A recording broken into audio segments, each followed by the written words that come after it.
السلام علیکم دوستو، آج ہم the importance of constant self improvement کو ڈسکس کریں گے۔ کوچ جان ووڈن اپنے آپ کو ہمیشہ یہ چیلنج دیا کرتے تھے کہ وہ اپنے اندر کانسٹنٹ سیلف امپرومنٹ لائیں گے۔ وہ یہ سمجھتے تھے کہ انسان کو کبھی بھی اپنی لائف میں سیٹسفائی نہیں ہونا چاہیے، بلکہ اس کو کانسٹنٹلی اپنے آپ کو امپروو کرنا چاہیے۔ پرفیکشن ایک گول ہونا چاہیے، ایک ایسا گول جسے کبھی بھی اچیو نہ کیا جا سکتا ہو، ایک ایسا گول جسے لائف میں ہمیشہ آبجیکٹیو کے طور پہ استعمال کیا جائے۔ وہ یقین رکھتے ہیں کہ اپنے آپ کی انالیسز یا سیلف انالیسز اپنے اندر امپرومنٹ لانے کے لیے انتہائی ضروری ہوتا ہے۔ اپنے آپ کو روزانہ تھوڑا بہتر کرنے کے لیے ہمیں کانسٹنٹلی لرن کرنا چاہیے، ہمیں کانسٹنٹلی سیکھنا چاہیے، اور ایسا کرنے کے لیے ہمیں اپنے آس پاس چیزوں کو آبزرو کرنا چاہیے اور اپنے مائنڈ کو اوپن رکھنا چاہیے۔ کوچ جان ووڈن کی سیلف امپرومنٹ یا سیلف امپرومنٹ پروگرام کا ایک اہم نقطہ اپنے اسسٹنٹ کوچز کے ساتھ کام کرنے کا طریقہ کار ہے۔ وہ ہمیشہ ان کو اپنے ہی آئیڈیاز کو چیلنج کرنے کا کہتے تھے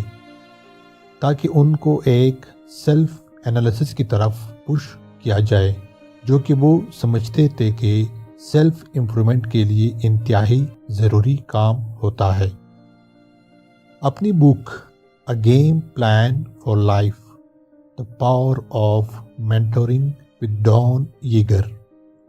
کوچ جان ووڈن یہ بتاتے ہیں کہ ابراہم لنکن نے اپنے کوچ کو کس طرح انسپائر کیا تھا۔ وہ لکھتے ہیں کہ ابراہم لنکن کی وزڈم اور شعور کا آپ اس بات سے اندازہ لگا سکتے ہیں کہ وہ اپنے آپ کو کس طرح لوگوں سے سراؤنڈ کرتے تھے، یا وہ اپنے تعلقات کیسے لوگوں کے ساتھ رکھتے تھے۔ کوچ جان یہ کہتے ہیں کہ ان کو اس بات پہ بہت بڑا فخر ہے کہ انہوں نے ابراہم لنکن پہ لکھی ہوئی تمام بکس کو پڑھا ہے، لیکن لائف میں جس بک نے ان کو سب سے زیادہ متاثر کیا تھا وہ گڈونز کی ایکسپشنل بک ٹیم آف رائولز ہے۔ اس بک میں ابراہم لنکن کی ان تمام فیصلوں کو انتہائی ڈیٹیل میں ڈسکس کیا گیا ہے